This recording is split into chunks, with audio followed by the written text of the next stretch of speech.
أعوذ بالله من الشيطان الرجيم. ألم يأن للذين آمنوا أن تخشع قلوبهم لذكر الله وما نزل من الحق ولا يكونوا كالذين أوتوا الكتاب من قبل فطال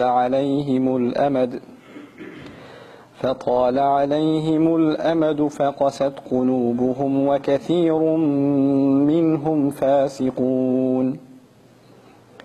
اعلموا أن الله يحيي الأرض بعد موتها قد بينا لكم الآيات لعلكم تعقلون. رب اشرح لي صدري ويسر لي أمري واحلل عقدة من لساني يفقهوا قولي. والحمد لله رب العالمين والصلاة والسلام على سيد الأنبياء والمرسلين وعلى آله وصحبه ومن استنى بسنته إلى يوم الدين. اللهم اجعلنا منهم ومن الذين آمنوا وعملوا الصالحات وتواصوا بالحق وتواصوا بالصبر آمين يا رب العالمين. ثم ما بعد السلام عليكم ورحمة الله وبركاته. আমি সত্যি সম্মানিত বোধ করছি এবং কিছুটা আশ্চর্য হয়েছি আপনারা এতক্ষণ অপেক্ষা করেছেন দেখে। আলহামদুলিল্লাহ, অপেক্ষা করার কারণে আল্লাহ আপনাদের উত্তম পুরস্কার দান করুক। আবার কণ্ঠস্বর কিছুটা ক্লান্ত মন হতে পারে, কারণ আমি সত্যিই ক্লান্ত, কারণ টানা 8 ঘন্টার লেকচার ছিল। আলহামদুলিল্লাহ, কিন্তু আমি ইনশাআল্লাহ খুব গুরুত্বপূর্ণ একটা বিষয় নিয়ে সংক্ষিপ্ত কিছু কথা শেয়ার করব আজ। এটা এমন একটা বিষয় যা এখন আর তেমন আলোচনায় আসে না, কিন্তু এর প্রতি আমাদের মনোযোগ দেওয়া প্রয়োজন। কোনো সন্দেহ নেই যে বিষয়ে আমাদের নজর দেওয়া প্রয়োজন ইনশাআল্লাহ। আমি আপনাদের সাথে কথা বলতে যাচ্ছি মুসলিম তরুণদের মাঝে একটা সংস্কৃতি নিয়ে, যারা কোনো ধর্মীয় পথের ভিতর দিয়ে যাচ্ছে, বিশেষ করে পশ্চিমা সমাজে। অনেক সময় মুসলিম তরুণরা যে জীবনযাপন করে তাকে বলা যেতে পারে, মনে করুন, পার্টিং, ঠিক আছে? এবং তারপর জীবনে কোনো এক সময় তারা বিশেষ উপলব্ধির মুখোমুখি হয় এবং দিনের পথে চলতে শুরু করে। এমন প্রচুর ভাই বোন আছে যারা জীবনে কোনো এক সময় পরিবর্তিত হয় এবং তারপর ধীরে ধীরে তারা আরো ধার্মিক হয়ে ওঠে। কিন্তু তারপর যা হয় তা হচ্ছে, যখন সময়ের সাথে সাথে তারা আরো ধার্মিক হয়ে ওঠে, তারা অনেক বেশি কড়া হয়ে যায়, খুবই উৎসাহী হয়ে পড়ে, আবেগপ্রবণ হয়ে পড়ে এবং নিজেদের জন্য নিজেরাই কোনো শিক্ষক খুঁজে নেয়। সেই শিক্ষক হচ্ছে কখনো কোনো মানুষ, কখনো কোনো সিরিজ লেকচার, কখনো কোনো ওয়েবসাইট, কখনো কোনো ব্লগ, কখনো অপরিচিত কোনো নাম। কিন্তু সেটা যাই হোক না কেন, তারা নিজেদের জন্য একটা জ্ঞানের উৎস খুঁজে নেয়, যেটাকে তারা সঠিক বলে মনে করে। এর প্রতি তারা খুবই অনুরক্ত হয়ে পড়ে এবং আস্তে আস্তে যা ঘটতে শুরু করে তা হচ্ছে তারা খুব কঠোর, খুব অনমনীয় হয়ে ওঠে। তারা লক্ষ্য করতে শুরু করে যে তাদের চারপাশে মানুষরা ঠিক তাদের মতো না। তারা যাকে শিক্ষক মানে, তার চারপাশে মানুষরা তাকে শিক্ষক মানে না। তারা যেভাবে দিনকে বোঝে অন্যরা সেভাবে বোঝে না। তাই প্রথমে যা হয় তা হচ্ছে তারা তাদের চারপাশের, বিশেষ করে তাদের পরিবারের মানুষদের ব্যাপারে হতাশ হতে শুরু করে। মুসলিম তরুণটি ভালোর দিকে পরিবর্তন হতে শুরু করলে সবার আগে যাদের প্রতি হতাশ হয় তাহলে তার পরিবার। কেন তোমরা বোঝো না? এটাই দিন পালনের সঠিক পথ। এবং এমন আরো অনেক অনেক সংঘর্ষের সৃষ্টি হয়। আপনি যদি মুসলিম হন এবং আপনার পরিবার যদি অমুসলিম হয় তাহলে তা আরো বেড়ে যায়।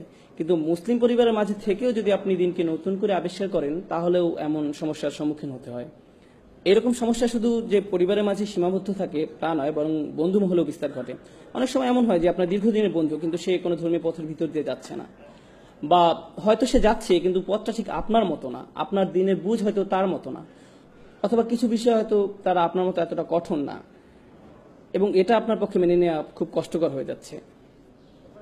আপনি তখন তাদের প্রশ্ন মানে জর্জরিত করে তোলেন। যখন আপনি এমন মানুষদের সংস্পর্শে আসেন যারা দিনকে আপনার মতো করে দেখে না, তখন এটাকে কেন্দ্র করে আপনি তাদের বুঝিয়ে দেন যে তারা ভুল আর আপনি ঠিক। এভাবেই তাদের দিন পালন করা উচিত এবং এছাড়া কোনো পথ নেই, ইত্যাদি ইত্যাদি। এমন এক ধরনের আচরণ গড়ে ওঠে বিশেষ করে তরুণদের মাঝে। এমন আচরণের পিছনে অনেক কারণ রয়েছে। তরুণ বা তরুণীটি নিজে মনে করে যে সে যা করছে তা হচ্ছে আমর বিল মারুফ ওয়া নাহই আনিল মুনকার। তারা মনে করে যে তারা ভালো কাজে আদেশ দিচ্ছে এবং মন্দ কাজে নিষেধ করছে। তারা তো তাদের ভাই বোনদেরকে হাদিস বা কোরআনের আয়াতই বলছে, ভালো কাজই তো করছে, এটাই তো তাদের করা উচিত, এমন কথাই তাদের মাথায় থাকে। তারা যা বুঝতে পারে না তা হচ্ছে এখানে আরো একটা ব্যাপার ঘটছে, অন্য আরো কিছু ঘটছে। দিনের পথে আসার আগে আপনি হয়তো বন্ধু মহলের মনোযোগের কেন্দ্রবিন্দু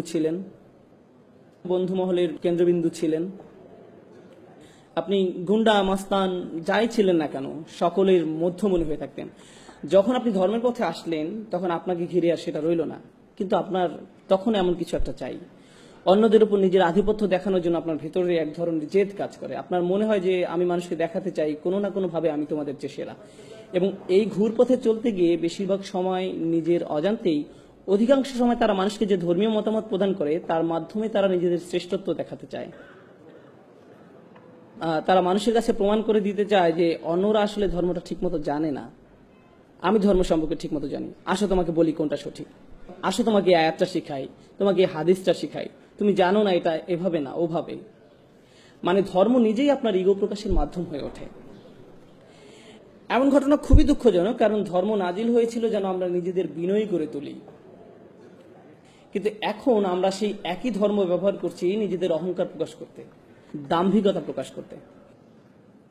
তবে এটা এমন নয় যে শুধু আমাদের তরুণদের মাঝেই ঘটে থাকে, বরং বড়দের মাঝেও হয়। আপনারা ইবলিসের কথা জানেন, সে কিসে আল্লাহর অবাধ্য হয়েছিল? সে সিজদা করতে রাজি হয়নি। আদম আলাইহিসসালামকে আল্লাহ কি কাজ দিতে যাচ্ছিলেন, কেমন উচ্চ বেতন তিনি পেতে যাচ্ছিলেন, আদম আলাইহিসসালাম কি পদোন্নতি পেতে যাচ্ছিলেন, যেটা দেখে ইবলিস বলে উঠেছিল না না না না না আমি এই কাজের জন্য বেশি উপযুক্ত। কি ছিল সেই কাজ? আল্লাহ তাআলা কি উদ্দেশ্যে মানুষ সৃষ্টি করেছিলেন? ইবাদতের উদ্দেশ্যে, ঠিক। এবং আদম আলাইহিসসালামকে বলা হয়েছিল ইন্নী জাইলুন ফিল আরদি খলিফা।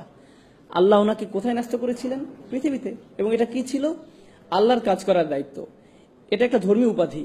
আরো সহজভাবে যদি বলি, আদম আলাইহিসসালামকে ধর্মীয় সম্মাননা দেওয়া হয়েছিল, দুনিয়াবী সম্মান না। উনাকে কোনো উচ্চ বেতন বা বিলাস বাড়ি দেওয়া হয়নি, ওনাকে ধর্মীয় মর্যাদা দেওয়া হয়েছিল। তাই আপনি যদি এই বিষয়টা নিয়ে ভাবেন তাহলে কিছুটা অবাক হবেন। ইবলিস এক ধর্মীয় মর্যাদার কারণে আদম আলাইহিসসালামকে হিংসা করেছিল, তার ইগো প্রকাশ পেয়ে গিয়েছিল, কারণ সে মনে করেছিল আল্লাহর দ্বীনের কাজ করার জন্য আদমের চেয়ে সে বেশি যোগ্য, দ্বীনের কাজ করার জন্য আমি বেশি যোগ্য। এবং এই অহংকার প্রকাশ পেয়ে যায় যখন কেউ দাবি করে যে মসজিদের সভাপতি হওয়ার জন্য আমি বেশি উপযুক্ত, সভাপতি পদের জন্য আমি বেশি উপযুক্ত। তাকে কেন বেছে নেওয়া হলো? কেন তাকে এই কাজ দেওয়া হলো? কেন আমাকে নেওয়া হলো না? এটা একটা ধর্মীয় কাজ। সভাপতি হলে আপনাকে টাকা দেওয়া হবে না, মসজিদ পরিচালনার জন্য তো আপনাকে নতুন গাড়ি দেওয়া হবে না। কিন্তু তারপরও আমেরিকা জুড়ে আমরা দেখতে পাই কিসের জন্য মানুষ জান দিয়ে লড়ে যাচ্ছে? ধর্মীয় খেতাবের জন্য। মসজিদ পরিচালনা কে থাকবে? কার কথা শোনা হবে? কিন্তু কেন? এই রোগের সূচনা কোথায় হয়েছিল? সেই কাহিনী যথেষ্ট পুরানো। এই রোগের ভাইরাস ইবলিসের থেকে শুরু হয়েছিল। সে ওই ধর্মীয় কর্তৃত্ব চেয়েছিল। মূল বিষয় হচ্ছে এটা এক প্রকার অসুখ, এবং এটা যদি কারো মাঝে থাকে তাহলে তার সেটা অতি সত্বর চিহ্নিত হওয়া উচিত। যখন আপনার মনে হয় ভাগ্যিস আমি ছিলাম, না থাকলে এই মানুষদের একদম বিপদে চলে যেতে হতো, এদের সঠিক পথ দেখানোর জন্য অন্তত আমি আছি, যদি এটা আপনার মনোভাব হয় আপনি ভয়ঙ্কর সমস্যায় আক্রান্ত। সত্যি আপনি ভীষণ সমস্যায় আছেন, কারণ আপনি ভাবছেন এই দিন কার উপর নির্ভর করে? আপনার উপর। দিনের আমাদেরকে প্রয়োজন নেই, আল্লাহর দিনকে আমাদের প্রয়োজন, কিন্তু আল্লাহর দিনের আমাদেরকে প্রয়োজন নেই। আল্লাহু গানিয়ুন হামিদ। আল্লাহ সুবহানাহু ওয়া তাআলা সমস্ত প্রয়োজন থেকে মুক্ত, তার আমাদেরকে প্রয়োজন নেই। আমাদের নিজেদের আরো বিনয় হওয়া দরকার। আমি এতক্ষণ ধর্মীয় দৃষ্টিকোণ থেকে ইগোর কথা বলছিলাম, কিন্তু পরিবারের মাঝেও দেখা যায় যে আমরা বলছি আমি মারা গেলে এই পরিবার দেখাশোনা কে করবে, কে বিল পরিশোধ করবে, আমি না করলে কে এসব করবে, এমন ভাবনা আপনার মনে আসে, ঠিক। কিন্তু আপনারা জানেন আমাদের মৃত্যু কবে হবে সেটা নির্ধারণ করা আছে। কিন্তু আপনি যতই ভাবুন না কেন যে আমার এত টাকা জমাতে হবে বা অত টাকা জমাতে হবে, আমাকে প্রমোশন পেতে হবে বা ইত্যাদি, আপনি চিন্তা করেন আপনাকে কি কি করতে হবে। কিন্তু যদি আল্লাহ তাআলা ঠিক করেন যে আপনি আজ রাতে মারা যাবেন, তাহলে যা নির্ধারিত তাই হবে। এবং আমি চলে যাওয়ার পর আমার সন্তান, আমার স্ত্রী, আমার স্বামী, যেই হোক না কেন, আল্লাহ তাআলা ইতিমধ্যেই তাদের দেখাশোনা করছেন। এটা কখনোই ভাবা উচিত না যে আমি তাদের দেখাশোনা করছিলাম, আল্লাহ তাআলা তাদের খেয়াল রাখছিলেন। আমি নিজেকে ভোলাচ্ছিলাম এই ভেবে যে সবকিছু আমার উপর নির্ভর করে। কোনো কিছু আমার উপর নির্ভর করে না। কারো ভালো করার ক্ষমতা আমার নেই, সকল ক্ষমতা আল্লাহর। যেহেতু ইগোই মূল সমস্যা, ইগো কোত্থেকে আসে? আপনার মধ্যে ইগো তখনই জন্মায় যখন আপনি সত্যিকার অর্থে আল্লাহর মহত্বকে মূল্যায়ন করতে ব্যর্থ হন। যখন আপনি আল্লাহকে সমাদর করতে জানেন না, তখন আপনি আল্লাহকে প্রশংসা করার স্থানে নিজের ব্যাপারে উচ্চ ধারণা পোষণ করেন। এখান থেকেই অহংকারের শুরু। সমস্যাটার গোড়া এখানেই। সুতরাং ইনশাআল্লাহ প্রথমে যে বিষয়টা আমি বলতে চাই তা হলো, সেসব মানুষ যারা ধর্মের লেবাস পরে থাকে, তারা দেখতে ধার্মিক, তাদের কথাবার্তা ধার্মিক, তাদের জ্ঞান আছে, আল্লাহ তাআলা যেন আমাদেরকে এইসব হতে রক্ষা করেন। এটা খুবই ভয়াবহ সমস্যা। এদেরকে যে মানুষটা দাড়ি নেই তার চেয়ে বেশি প্র্যাকটিসিং মনে হয়। অনেক বোনদের, যেসব বোনরা হিজাব পালন করে না, তাদের চেয়ে বেশি আল্লাহ ভীরু মনে হতে পারে। তাদেরকে বাইরে থেকে দেখতে খুবই ভালো লাগে, কিন্তু তাদের মধ্যে ইগো আছে। আপনার ভিতরে অন্যের সামনে নিজেকে মহান রূপে উপস্থাপন করার তাড়না আছে। আপনার মনে হয় যে আপনি বেশি ধার্মিক, আপনি বেশি যোগ্য, আপনি অন্যদের থেকে ভালো অবস্থানে আছেন। আর আপনি যদি মনের ভিতর আরেকজন মুসলিমকে ছোট করে দেখেন, তার অবস্থা যেমনই হোক না কেন, আপনি যদি এটা করেন, তাহলে আপনার হৃদয়ে যে জিনিসটা বাসা বেঁধেছে তা হলো কিবর, অহংকার। আর আমরা রাসূল সাল্লাল্লাহু আলাইহি ওয়াসাল্লামের উপদেশ থেকে জানতে পারি যে যাদের হৃদয়ে সরিষার দানা সমান, অর্থাৎ বলতে গেলে কিছুই না, এমন অনুপরিমাণ অহংকার থাকে, তাদের জন্য জান্নাতের দরজা খোলা নেই। অনুপরিমাণ অহংকার থাকে, জান্নাতের দরজা তার জন্য খোলা নয়। তাই আমি যেটা বলতে চাচ্ছি তা হলো, ধরুন একজন মুসলিম খারাপ কাজ করে, হয়তো সে মদ পান করে বা অন্য যে কোনো ধরনের খারাপ কাজ করে। তার খারাপ কাজগুলো বাহ্যিক, চোখে দেখা যায়, কিন্তু আপনার খারাপ কাজটা কোথায় ঘটছে? অন্তরের মধ্যে। বাইরে থেকে আপনাকে দেখতে ভালোই লাগে, মনে হয় যে আপনি ঠিকঠাকই আছেন। নিঃসন্দেহে সেই লোকটা খারাপ কাজগুলোর কারণে শাস্তিযোগ্য, কিন্তু আপনার অহংকারটাও কি শাস্তিযোগ্য নয়? আর যদিও কেউ তার কাজগুলোকে উপেক্ষা করছে না, কিন্তু যদি তুলনা করা হয়, তাহলে আপনার আর তার মধ্যে কার সমস্যা দূর করা বেশি কঠিন? এদিকটা ভেবে দেখুন তো। অহংকার দূর করাটা বেশি কঠিন। কেন? কারণ আপনি একে দেখতেও পান না। সেই মানুষটার মদ পান তো সবাই দেখতে পায়, এ নিয়ে তার সাথে কথা বলা যাবে, কিন্তু আপনার অন্তরের এই ব্যাপারটা সমাধান করা অনেক বেশি কষ্টের। কারণ এটার অবস্থান হৃদয়ের গভীরে, যার একমাত্র ব্যক্তি আপনি অনুধাবন করতে পারেন। অন্য কেউ আপনাকে এটা বলতে পারবে না। যদি এটা থাকে তাহলে আপনার ভেতরে আছে। আর আমি যখন আপনাদের এই ব্যাপারগুলো বলছি, এই সময় আপনার মনে হতে পারে এই মুহূর্তে আমার অহংকারে একজনের কথা মনে পড়ছে, যার এই কথাগুলো শোনা উচিত। অন্য কারো ব্যাপারে চিন্তা করবেন না, তাহলে স্বয়ং আপনার মধ্যেই অহংকারের চিহ্ন আছে। কার কথা আপনার মনে আসা উচিত? আপনার নিজের কথা। ধর্মের নসিহতগুলো সর্বপ্রথম নিজের জন্য প্রযোজ্য, অন্যের জন্য নয়। সর্বপ্রথম কার জন্য প্রযোজ্য? নিজের জন্য। আমরা এতই অন্ধ হয়ে গেছি যে আমরা ভাবি কোরআনের আয়াতগুলো, রাসূল সাল্লাল্লাহু আলাইহি ওয়াসাল্লামের হাদিস বা উপদেশগুলো সব অন্যদের জন্য, নিজের জন্য না। কোনো কিছু শোনার সাথে সাথে অন্যকে বলার জন্য আপনি পেরেশান হয়ে যান। সেগুলো প্রথমে কার মানার কথা ছিল? কার সেগুলো প্রথমে অনুসরণ করার দরকার ছিল? আপনার নিজের। এই ব্যাপারটা আমাদের অবশ্যই মনে রাখতে হবে। আল্লাহর দ্বীনের ক্ষেত্রে আমরা অনেক বেশি স্বার্থপর, আমরা আত্মকেন্দ্রিক, আমরা ধান্দাবাজ হয়ে পড়ি। এই ব্যাপারটা আমাদের অবশ্যই মনে রাখতে হবে। যখন একজন স্বামী স্ত্রীর দায়িত্ব কর্তব্য সম্পর্কে কোনো হাদিস শোনে, তখন সে কি করে? সে তার স্ত্রীকে যেয়ে বলে, এই জানো আজ কি শুনেছি, মনে রেখো। এমনকি পিতামাতাও তাদের সন্তানদের সাথে কোন একটা শোনায়, অবিল ওয়ালিদাইনি ইহসানা, তোমার পিতামাতার সাথে সৎ ব্যবহার করো। এটাকে আত্মসেবা হয়ে যায় না? আমরা কি এখানে নিজের সেবা করতে এসেছি নাকি আল্লাহর দ্বীন পালন করতে এসেছি? এটা পুরো দৃষ্টিভঙ্গি বদলে দেয়। এটা সম্পূর্ণ ভিন্ন দৃষ্টিভঙ্গি। তো এটি প্রথম সমস্যা যা আমি আপনাদের সামনে তুলে ধরতে চেয়েছিলাম। ইগো, যা কেবল আপনিই উপলব্ধি করতে পারেন, আর কেউ আপনার জন্য তা করতে পারবে না। যদি আপনার অন্তরের মধ্যে ইগো থাকে, তাহলে বাইরে থেকে যতই ভালো দেখাক না কেন, তার কি মূল্য থাকবে? কারণ আপনার হৃদয়টাই সুস্থ নেই।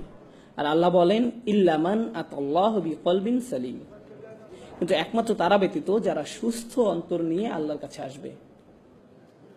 তাই আমাদের ভিতরের এই ইগোটাকে ঠিক করতে হবে। দ্বিতীয় পয়েন্টে যাওয়ার আগে আমি আপনাদের কিছু টিপস বলি কিভাবে বুঝবেন যে আপনার মধ্যে ইগো আছে। যদি কেউ আপনাকে কোনো বিষয় শুধরে দেয় আর আপনি খুবই অপমানিত বোধ করেন, আপনার যদি মনে হয় তুমি কিভাবে আমাকে এটা বলতে পারো, নিজেকে কি মনে করো, তার কি এমন যোগ্যতা আছে যে আমার ভুল ধরিয়ে দেয়? এটা যদি আপনার প্রথম প্রতিক্রিয়া হয়, তবে আপনার মধ্যে ইগো সমস্যা আছে। সেই লোকটা যদি ভুলও হয়ে থাকে, তার হয়তো সেটা বলা উচিত হয়নি, তারপরও আপনার প্রাথমিক প্রতিক্রিয়া এমন হবে না যে সে কে এটা আমাকে বলা, বরং আপনার প্রতিক্রিয়া হবে, হয়তো এই মন্তব্যের মধ্যে দিয়ে আল্লাহ আমার নিজের কোনো অনুচিত কাজের দিকে মনোযোগ দিতে বলছেন। আচ্ছা, এটা যদি 100% সত্য নয়, কিন্তু তার কথার মধ্যে সামান্য অংশ কি সত্য, এর মাঝে কি 1% সত্য, 0.5% সঠিক? তার কথার মধ্যে যতটুকু সত্য ততটুকুই আমি গ্রহণ করি। আমার নিজেকে বাঁচাতে হবে। সে কে আমাকে এগুলো বলার? নিজের মধ্যে এমন মানসিকতা গড়ে তুলবেন না। বাজে কথার মধ্যে থেকেও ভালোটুকু বের করে আনুন, আর বাকিটা বাদ দিন। যদি আপনার ভিতরে সব আলোচনা অংশ নেওয়ার তাড়না কাজ করে, যদি আপনার মনে হয় যে আলোচনার মধ্যে যে কোনো ভাবেই নিজের মতামত শোনাতেই হবে, আলোচনা শেষে আপনার মত গ্রহণ না করা হলে যদি আপনি খুবই অপমানিত বোধ করেন, হয়তো আপনি একটা মত দিয়েছেন, অন্যজন আরেকটা মত দিয়েছে, আর শেষে তার মতটাই গ্রহণ করা হয়েছে, আর তখন আপনি রাগান্বিত হয়ে সেখান থেকে চলে গেলেন, তাহলে আপনার ইগো প্রবলেম আছে। বিশেষ করে ধর্ম সম্পর্কিত কোনো ব্যাপারে হতে পারে, কোনো মসজিদে বসে কয়েকজন আলোচনা করছে যে তাদের কি করা উচিত এই ব্যাপারে, সেখানে আপনি আপনার মতামত দিলেন, সাথে অন্যরাও দিল, আর এই আলোচনা আল্লাহ সন্তুষ্টির জন্যই হচ্ছে, তাই না? আপনি মসজিদ বিষয়ে অথবা অন্য কোনো ব্যাপারে যে মতবাদটা দিলেন, সেটা কাকে খুশি করার জন্য? আল্লাহকে খুশি করার জন্য। আপনি তো সেটা নিজের জন্য দেননি। দেখা যাক আমার মতে প্রাধান্য পায় কিনা, এটা তো আপনার লক্ষ্য ছিল না। আর যদি সেজন্যই দিয়ে থাকেন, তাহলে আপনার চিন্তার মধ্যে সমস্যা আছে।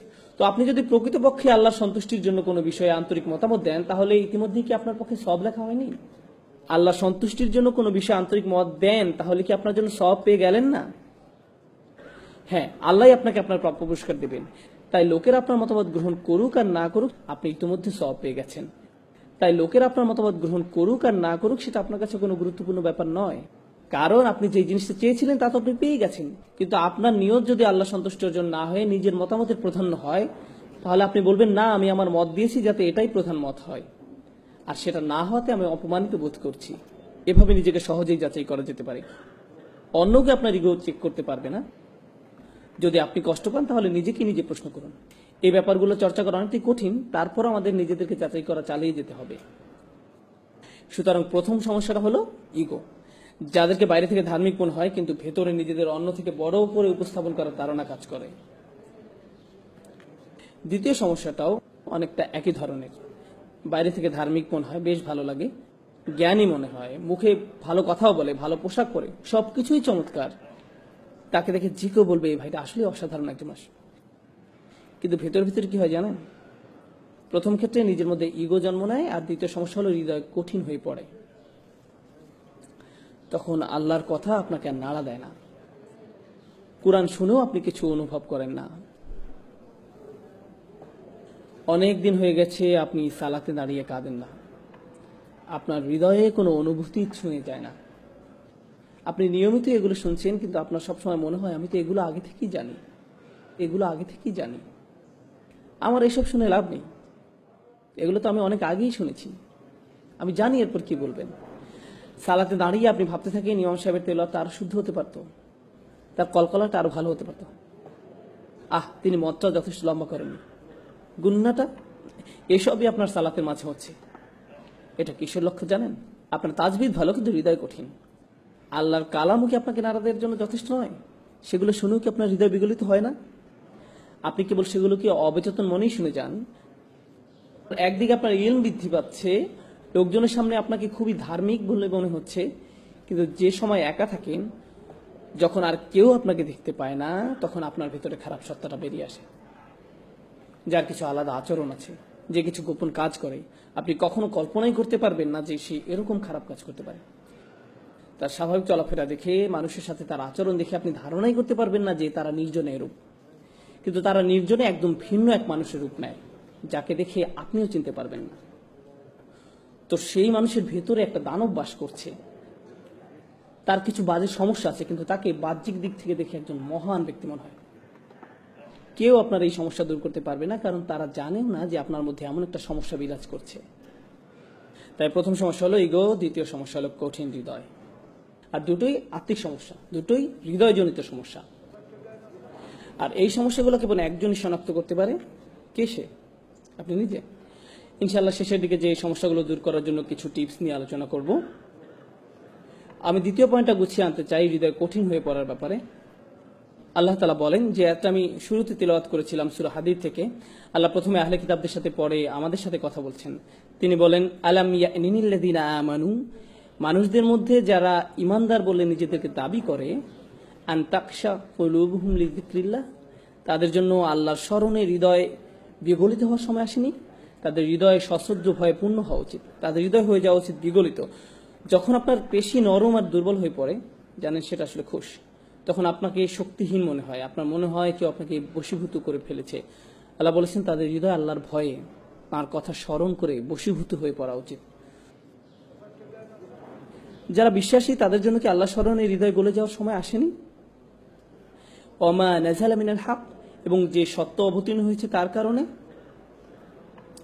কি সেটা? কি সত্য অবতীর্ণ হয়েছে? আল কোরআন।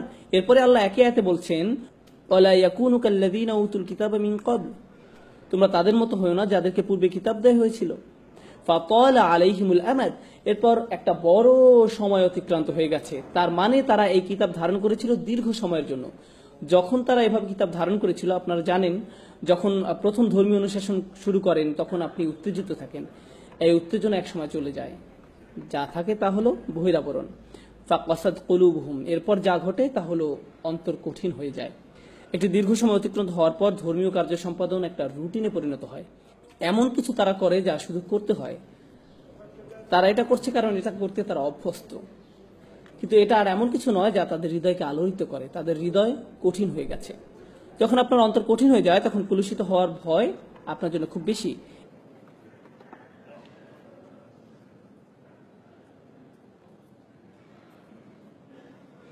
এজন্য আয়াতে বলা হয়েছে ওয়াকাসিরুম মিনহুম ফাসিকুন, তাদের অধিকাংশই পাপাচারী, তাদের বড় একটা সংখ্যা হলো খারাপ।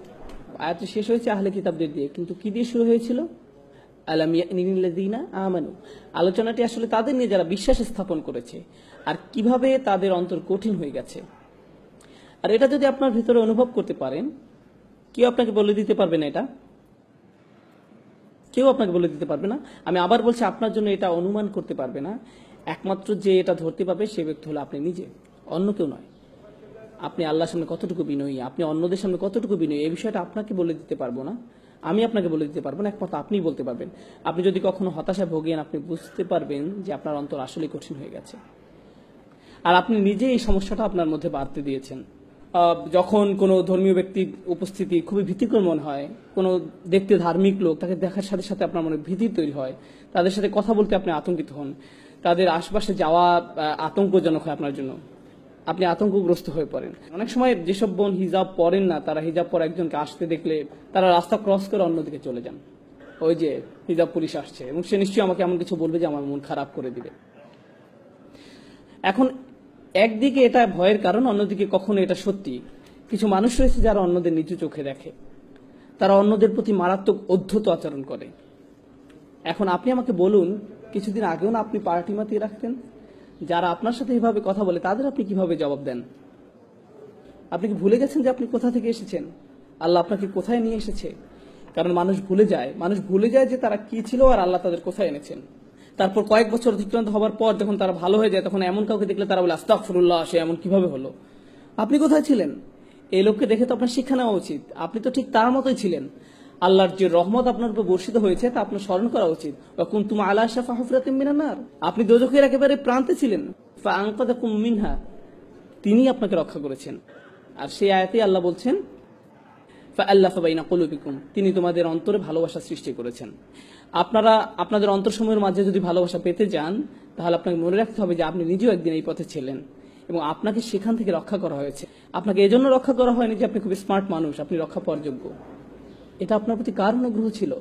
এটা আপনার প্রতি আল্লাহর অনুগ্রহ ছিল। কোন সাহস আপনি অন্যদের দিকে কিভাবে তাকান, কিভাবে এমন মন্তব্য করেন? এই দাম্ভিকতা জঘন্য ব্যাপার, এটা আপনার সকল ভালো কাজ ধ্বংস করে দিবে, সব ভালো কাজ ধুয়ে মুছে দিবে। অধিকাংশ ক্ষেত্রেই আমাদের যুবকরা যারা তীব্র বিতর্কে লিপ্ত হয়, যে কোনো বিষয় নিয়ে হতে পারে ধর্মতত্ত্বের বিষয়, হতে পারে ফিকের বিষয়, হতে পারে একটা সংগঠনের পদ নিয়ে, যে কোনো ব্যাপার নিয়েই হোক না কেন, আপনার জানের বিতর্কের মূল কারণ কি? ইগো। আসলে এটা আত্ম অহংকারের কারণে হয়ে থাকে। মানুষ স্কলারদের সম্পর্কে কথা বলে যেন তারা ক্রীড়াবিদকে নিয়ে কথা বলছে। ওই যে ওনার কথা আমার একদম পছন্দ হয় না, আমাকে মাফ করবেন, আপনি জানেন তিনি কত পরিশ্রম করেন আল্লাহর সন্তুষ্টির জন্য। যদি আপনি তার সাথে একমত নাও হন, প্রকৃত ব্যাপার হলো তিনি তার বাড়ি ত্যাগ করেছেন। তিনি যদি স্কলার নাও হন না কেন, তিনি বিশ্বের এক প্রান্ত থেকে আরেক প্রান্তে ভ্রমণ করেছেন শুধু জ্ঞান অর্জনের জন্য, রাতের পর রাত ব্যয় করেছেন প্রার্থনা করে, মুখস্থ করে, অধ্যয়ন করে। আর আপনি তার সম্বন্ধে এমন কি বা জানেন? তিনি কি বলছেন আমি পছন্দ করি না, আমার মনে হয় তিনি বিপদগামী। কোন সাহসে আপনি এটা বলেন? আপনি কি করেছেন? কিসে আপনার এমন অবস্থান নিয়ে যায় যে আপনি তার সম্বন্ধে এমন মন্তব্য করেন? আপনি যে কোনো মুসলিমের সাথে দ্বিমত পোষণ করতে পারেন, আপনার সাথে তার মতামত নাই মিলতে পারে, এক্ষেত্রে তাদের প্রতি আপনার প্রথম দৃষ্টিভঙ্গিটা কেমন হওয়া উচিত? আপনার কি এমন রায় দেওয়া উচিত যে তারা জাহান্নামের পথে? যদি আপনি সত্যিই তাদের ব্যাপারে উদ্বিগ্ন হয়ে থাকেন, সত্যিই তাদের ব্যাপার নিয়ে চিন্তিত হয়ে থাকেন, তাহলে তাদের এই সমস্যা নিয়ে আপনি অন্য কারোর সাথে কথা বলবেন না। আপনি কার সাথে কথা বলবেন? তাদের সাথেই কথা বলবেন। আপনি সরাসরি তাদের সাথেই কথা বলবেন যদি আপনার মাঝে আন্তরিকতা থেকে থাকে। তাহলে আপনি আপনার উৎকণ্ঠার কথা অন্য কারো কাছে বলবেন না। অন্যথায় আপনার মাঝে আন্তরিকতার অভাব পরিলক্ষিত হয়। এর ফলে বোঝা যায় যে আপনার মাঝে ইগো আছে। আপনার নিজ দলের প্রতি আপনি পক্ষপাতিত্ব দেখাচ্ছেন, নিজ মতের পক্ষে দাঁড়িয়েছেন, বা অন্য সম্পর্কে আপনি যা তা বলছেন। এটা অপরিপক্ক, এটা দাম্ভিকতা, আত্মহংকারমূলক। এটা তাই। যদি আমাদের অবস্থা এই পর্যায়ে এসে পৌঁছে, তাহলে আমাদের মধ্যে প্রতিষেধক প্রয়োজন। সর্বপ্রথম প্রতিষেধক হলো আশা। আশা হারিয়ে যায়নি। সুবহানাল্লাহ। পরবর্তী আয়াতে আল্লাহ চমৎকার করে বলছেন, ইয়ালামু, তোমরা জেনে রাখো, আন্নাল্লাহা ইউহইল আরদা বা'দা মাউতিহা, অবশ্যই আল্লাহ ভূভাগকে তার মৃত্যুর পর পুনরুজ্জীবিত করেন। পূর্ববর্তী আয়াতে আল্লাহ অন্তরসমূহ সম্পর্কে কথা বলেছিলেন, আর এখন তিনি কি বিষয়ে কথা বলছেন? ভূপৃষ্ঠকে জীবন দেওয়া সম্পর্কে। আল্লাহ আপনাদের বলছেন যে যেভাবে আল্লাহ পৃথিবী পৃষ্ঠকে জীবন দান করতে পারেন মৃত্যুর পরে, ঠিক সেভাবে আল্লাহ আপনার অন্তরকেও জীবন দান করতে পারেন। আপনার অন্তর পুনরায় কোমল হতে পারে। আমরা অলৌকিক নিদর্শনাবলী প্রকাশ করেছি যাতে তোমরা বুঝতে পারো। বুঝতে পেরেছেন? আপনার জন্য আশা রয়েছে। আপনি আপনার অন্তরকে পরিষ্কার করে নিতে পারেন। এটা সম্ভব। আল্লাহ যদি শুষ্ক জমিনে প্রাণের সঞ্চার করতে পারেন, তিনি আপনার অন্তরকেও পুনরায় জীবিত করতে পারেন। এখন চিকিৎসার ব্যাপারে আলোচনা করা যাক। এই চিকিৎসা কি? আপনি আপনার ইগো সমস্যার সমাধান কিভাবে করবেন? প্রথম যে বড় বিষয়টি আপনার অন্তর পরিষ্কার করতে সহায়তা করবে তা হলো আল্লাহর স্মরণ। প্রথমে এই বিষয়টি আপনাকে আয়ত্ত করতে হবে। কত ঘন ঘন আপনি আল্লাহকে স্মরণ করেন। আল্লাহকে স্মরণ করা মানে শুধু এইসব কথা বলা নয় যে সুবহানাল্লাহ, আলহামদুলিল্লাহ, আল্লাহু আকবার, লা ইলাহা ইল্লাল্লাহ, এগুলো উচ্চারণ করাই নয়। নিশ্চয়ই এগুলো খুবই গুরুত্বপূর্ণ জিকির যা আমরা রাসূল সাল্লাল্লাহু আলাইহি ওয়াসাল্লামের সুন্নাহ থেকে জানতে পারি। কিন্তু এই জিকিরগুলো যদি চিন্তাহীন হয়, আপনি যদি এগুলোর অর্থ বা মহত্ব না বুঝেন, এগুলো নিয়ে চিন্তা ভাবনা না করেন, তাহলে এটা জিকির নয়। এতে শুধুমাত্র মুখস্থটা আরেকবার রিভিশন দেওয়া হয়। আলহামদুলিল্লাহ অর্থ হলো সকল কৃতিত্ব, সুনাম, প্রশংসা আল্লাহর জন্য। আল্লাহকে সবকিছুর জন্য প্রশংসা করতে হবে এবং ধন্যবাদ দিতে হবে। ধরুন কখনো আপনার একটা খারাপ দিন গেল, আপনি কি বলবেন? আলহামদুলিল্লাহ। আমি শুধু আল্লাহকে ধন্যবাদ দিই না, তার প্রশংসাও করি। যাই এখন ঘটছে তা অবশ্যই ভালো, এবং এটা এত ভালো যে আমি এর জন্য তার কৃতজ্ঞতা প্রকাশ করি। আর আমি শুধু তার কৃতজ্ঞতা প্রকাশ করি না, আমি তার প্রশংসাও করি। কি দারুণ কাজ তিনি করেছেন। আপনি সমস্যায় পড়া সত্ত্বেও বলেন আলহামদুলিল্লাহ। যখন আপনি এর অর্থ বুঝে বলবেন, তখন এটা অন্য কিছু। এখন আপনি আসলেই আল্লাহকে স্মরণ করছেন। আল্লাহর এই প্রশংসা, আল্লাহকে কৃতিত্ব দিয়ে আপনাকে আপনার নিজ সম্পর্কে শিক্ষা দেয়। কি শিক্ষা দেয়? যখনই কোনো ভালো কাজ আপনি মনে করেন যে আপনি করেছেন, আপনার কি করা উচিত? আলহামদুলিল্লাহ বলা উচিত। আপনি আসলে কাকেই কাজের কৃতিত্ব দিচ্ছেন? আল্লাহকে। আপনি কোনো বক্তব্য দেওয়ার পর হয়তো কেউ এসে আপনাকে বলল, ভাই দারুণ বক্তব্য দিলেন, আপনি হেসে বলেন আলহামদুলিল্লাহ, আমি জানি ভালো হয়েছে। তাহলে এই আলহামদুলিল্লাহ আসলে আলহামদুলিল্লাহ নয়। এভাবে বলার মাধ্যমে আপনি আপনার নিজের প্রশংসাই করলেন। প্রশংসা পেলে কিভাবে অস্বস্তিতে পড়তে হয় আপনাকে তা শিখতে হবে। প্রশংসা আপনার মাঝে যেন বিনয় নিয়ে আসে। আল্লাহকে কৃতিত্ব দেওয়ার ক্ষেত্রে আপনাকে দ্রুত হতে হবে এবং একই সাথে নিজেকে বিনম্র করতে হবে। ভাই আপনি জানেন না, আপনার এভাবে বলা ঠিক নয়। আমি আসলে কিরকম তা আমি জানি না, আল্লাহ জানেন, শুধুই আল্লাহ জানেন। আপনার প্রশংসা আমার দরকার নেই, আমার দরকার আপনার দোয়া। আমি চাই না আপনি প্রশংসা করুন। পুরো আমি খুবই ভালো এটা আপনি আমাকে বলার দরকার নেই। না, আমি আপনার কাছ থেকে এটা শুনতেও চাই না। এটা আসলে আমাকে সাহায্য করে না, এটা আমার ক্ষতি করে। কারণ কেউ যখন আমার প্রশংসা করে, তখন এটা আমার মাঝে কি জাগিয়ে তোলে? আমার ইগো। আর এটা মানুষের জীবনের সবচেয়ে ভয়ঙ্কর সমস্যা। তাই কেউ অন্য কারো প্রশংসা করার মাধ্যমে তার উপকার করছে না।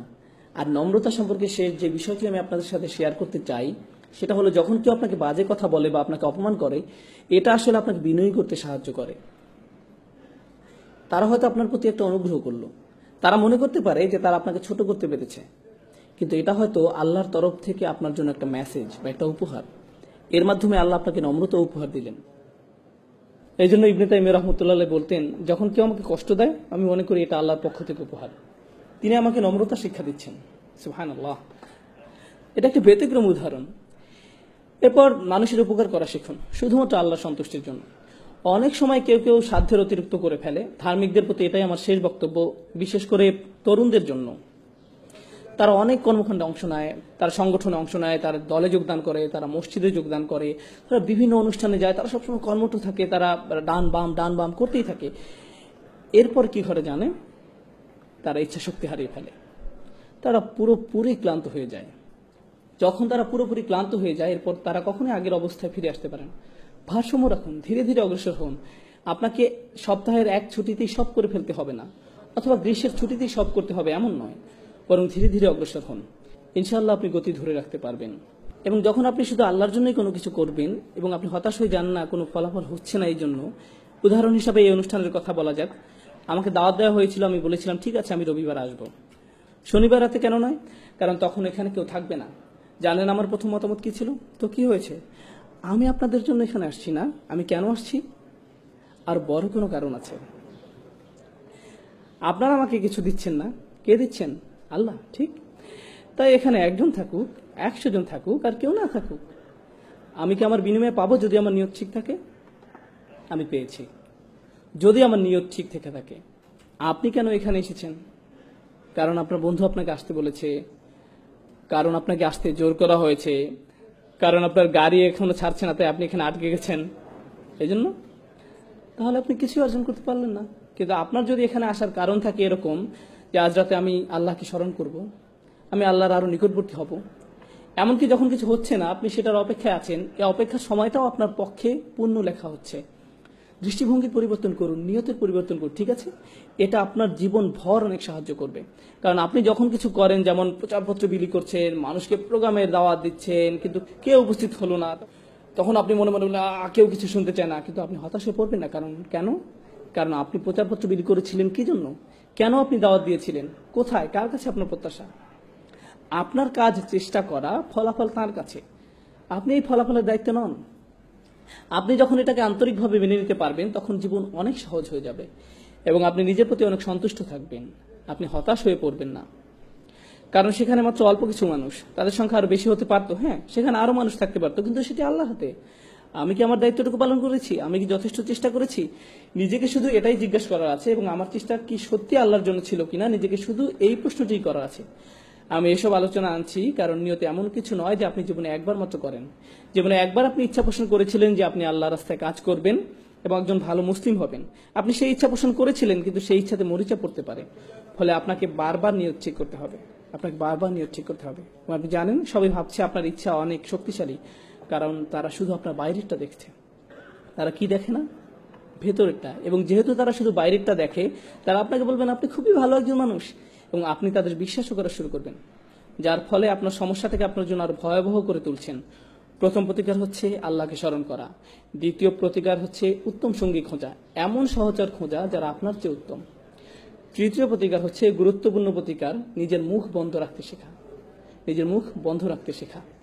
যদি আপনি খুব খারাপ কিছু দেখেন তাহলে একজন মুসলিমকে উপদেশ দেওয়ার নমনীয় পন্থা খুঁজে বের করুন। এভাবে ভাবুন, আমি তাদের যে কথাগুলো বলতে যাচ্ছি সেগুলো কি তাদের ধর্মের প্রতি আরো বিমুখ করে দিবে? অথবা আমার সৌহার্দ্যপূর্ণ নমনীয় পন্থা খুঁজে বের করা উচিত, যা তাদেরকে ধীরে ধীরে ইসলামের মূল বিষয়ের সাথে আপোষ না করে দিনের পথে নিয়ে আসবে। হয়তো তাদের বন্ধুদের পরিবর্তনের মাধ্যমে, দৃশ্যপটের পরিবর্তনের মাধ্যমে, যদি তারা সামান্য একটু উপদেশ শুনতে পায়। আপনি প্রথমেই তাদের আচরণ পরিবর্তন করে চান না। আপনি প্রথমে কি পরিবর্তন করতে চান? তাদের অন্তর। যখন তাদের অন্তর পরিবর্তন হবে তখন ব্যবহার আপনা আপনি পরিবর্তিত হবে।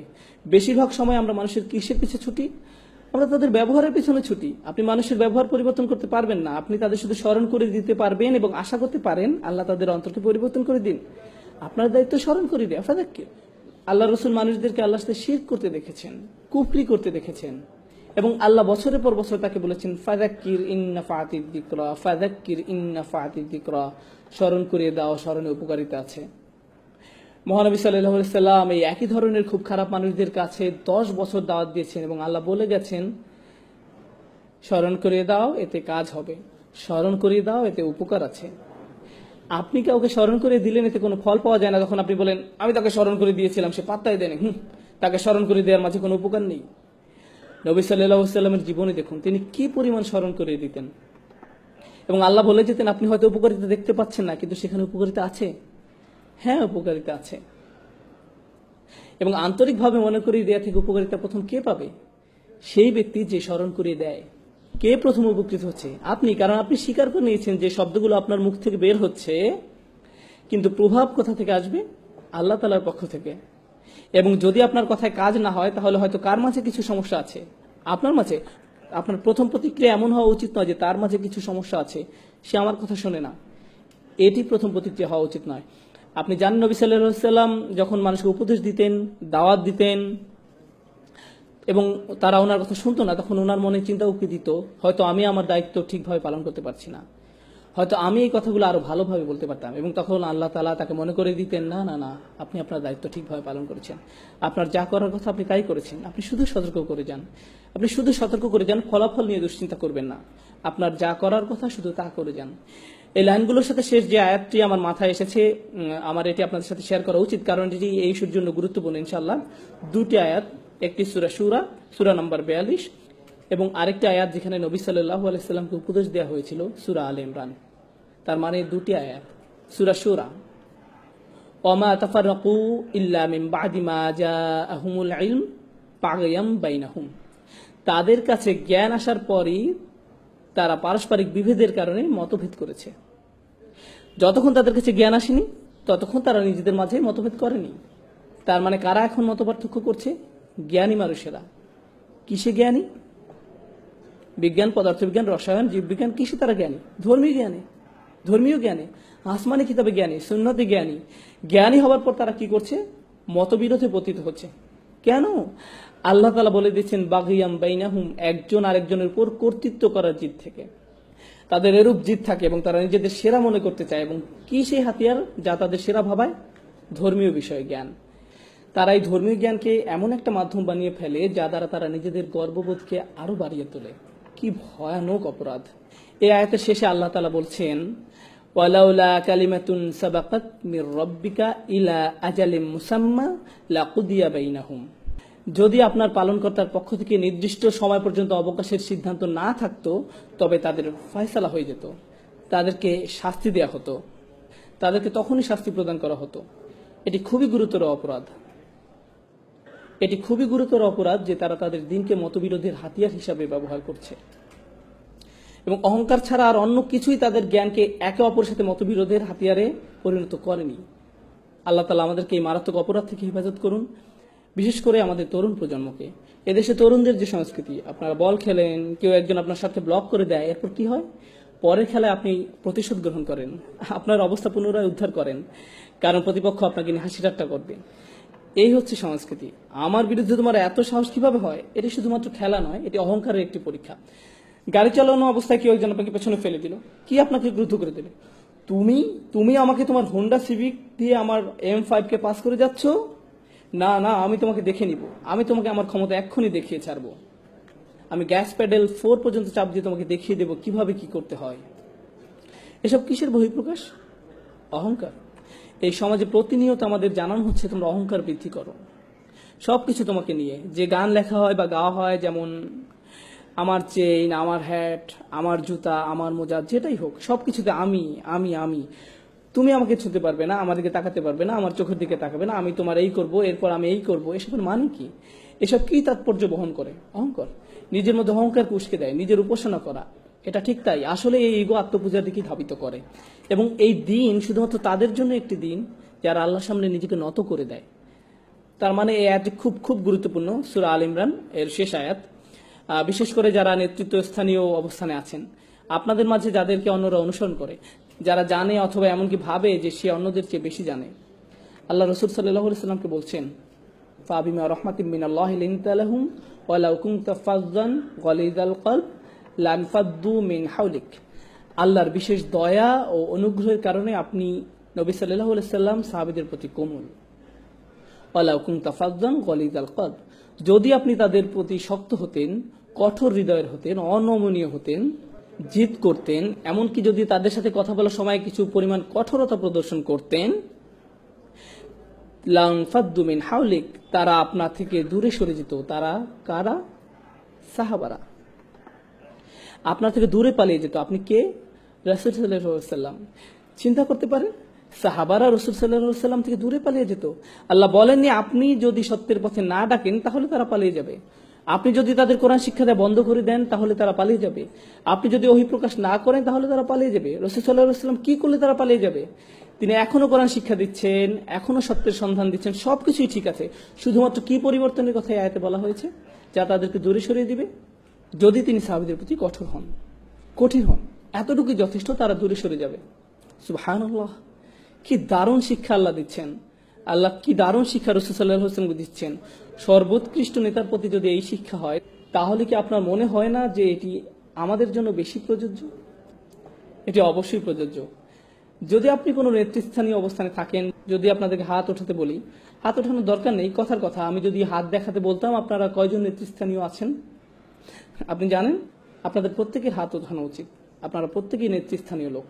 আপনাদের সবার সে অবস্থান আছে যেখান থেকে আপনারা অন্য কাউকে উপদেশ দিতে পারেন, এবং এটি খুবই ভালো। কিন্তু আপনি কিভাবে উপদেশ দিবেন? বিশেষ করে যদি তারা মুসলিম হয়, তাদেরকে ধর্ম থেকে আরো দূরে সরিয়ে নিয়ে যাওয়ার পরিবর্তে আরো ধৈর্যশীল হন। আমি বলছি না কাউকে ভুল কিছু করতে দেখলে তা মেনে নিবেন।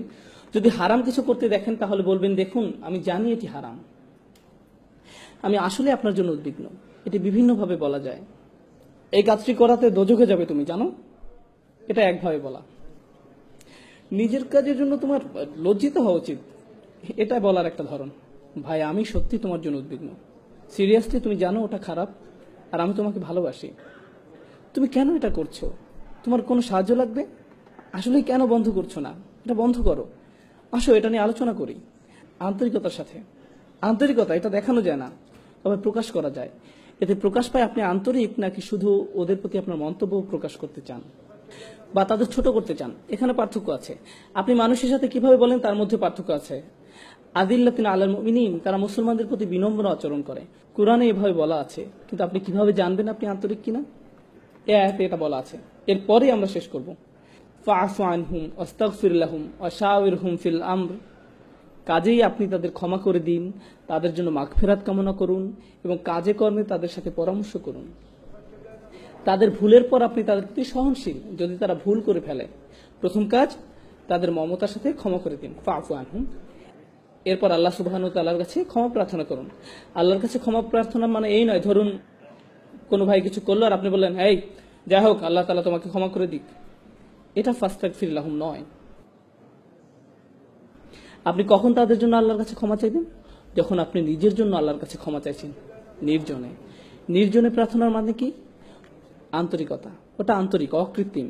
সবার সামনে যদি বলেন, ভাই তুমি অনেক ভুলের মধ্যে আছো, আল্লাহ তাআলা তোমাকে ক্ষমা করুন, আমি তোমার জন্য দোয়া করব, আয়াতে এটা বলা হয়নি। ওটা আসলে কিসের প্রকাশ? দম্ভ, অহংকার।